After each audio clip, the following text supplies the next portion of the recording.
There are moments in life when you don't feel shattered and you don't feel okay. You just feel nothing. No one really warns you about that strange emptiness, the way your inner world suddenly goes quiet. Like someone softly turned down the dimmer switch on your emotions. People imagine emotional numbness as dramatic, but most of the time it's subtle, almost invisible.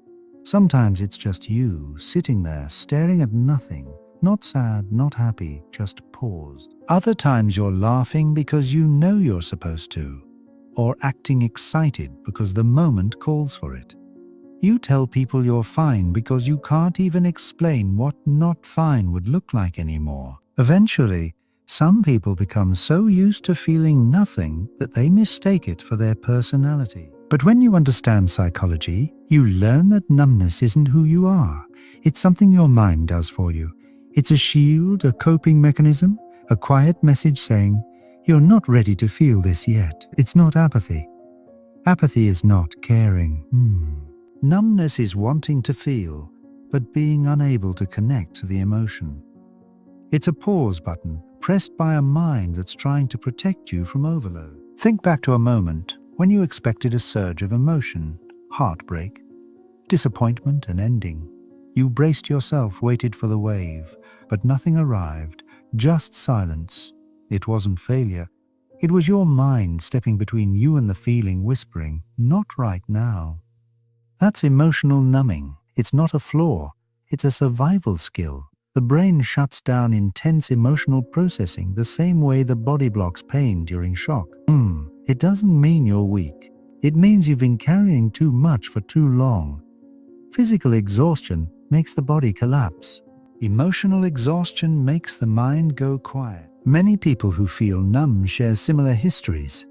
Long stress, constant disappointment, growing up in environments where expressing emotion wasn't safe or useful.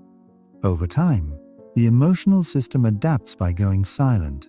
What looks like a void is actually protection built from moments that hurt too deeply. But this silence comes with loneliness. Not the loud kind, the soft kind. You sit among people but feel behind glass. You see the world, but you can't quite reach it. Psychology calls it emotional blunting, when both the highs and lows flatten into a middle ground. And the strange thing is, you can still function perfectly. Work, talk, laugh at the right cues. From the outside, nothing looks off. That's the irony. Numbness hides even from the person feeling it. But there's hope. Emotional numbness can fade. Feelings don't disappear, they wait. Your mind simply needs to believe you're safe enough to handle them again. Sometimes numbness is a habit learned in childhood. Sometimes it's your mind conserving energy during long periods of stress. You may not notice the feelings fading, just like frostbite, until one day you realize something is missing. And oddly, numbness can feel comfortable, predictable, quiet. There's no fear, but also no joy. Life feels like moving underwater, slow, muted, distant. So people cope in different ways, burying themselves in work, distracting themselves endlessly, avoiding vulnerability, or keeping life busy enough to drown out the quiet. But deep inside, they're trying to avoid confronting the stillness. If you've ever felt numb, you know those moments where you want to say, "I'm fine," because explaining is too exhausting. Or when good things happen and you feel nothing. Or when the tears won't come, even though you know they should. Or when you worry you're becoming cold, when really you're just tired, emotionally worn out. Numbness isn't the absence of emotion, it's the presence of too much unprocessed emotion. A radio turned down because the sound got too loud. The feelings are still there, waiting beneath the surface. People describe numbness like living in your head instead of your heart, or being stuck in a room with the windows shut. But here's the truth. Numbness often happens to people who feel the deepest. Their emotional world hasn't disappeared, it's simply in hiding. Their compassion for others often remains intact, even when they can't access their own feeling. But there's another side, the fear of emotions returning all at once. Some avoid closeness, joy, change, even love, because they're scared of waking up all the emotions they've kept tucked away. So the fear of feeling becomes stronger than the desire to feel. But numbness isn't the end of your emotional life. It's a transition, a quiet recalibration, a moment where the mind organizes itself. And slowly signs begin to appear. An unexpected laugh, a tiny spark of interest, a small moment of warmth. These are the first lights returning. People who feel nothing aren't broken. They're shifting. They're between emotional worlds. The silence isn't emptiness, it's preparation.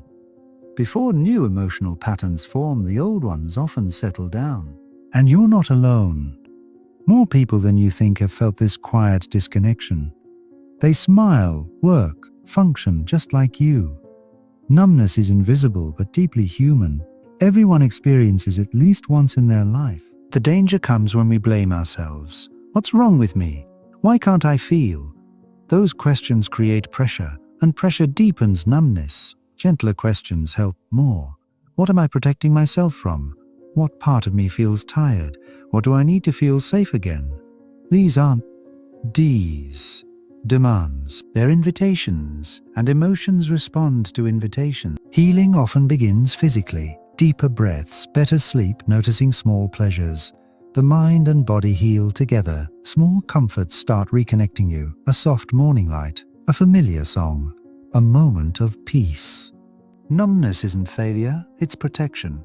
It's your mind giving you space to breathe until the world feels safe again. And when it does, the feelings return, slowly, gently, like thawing ice. You're not empty, you're healing.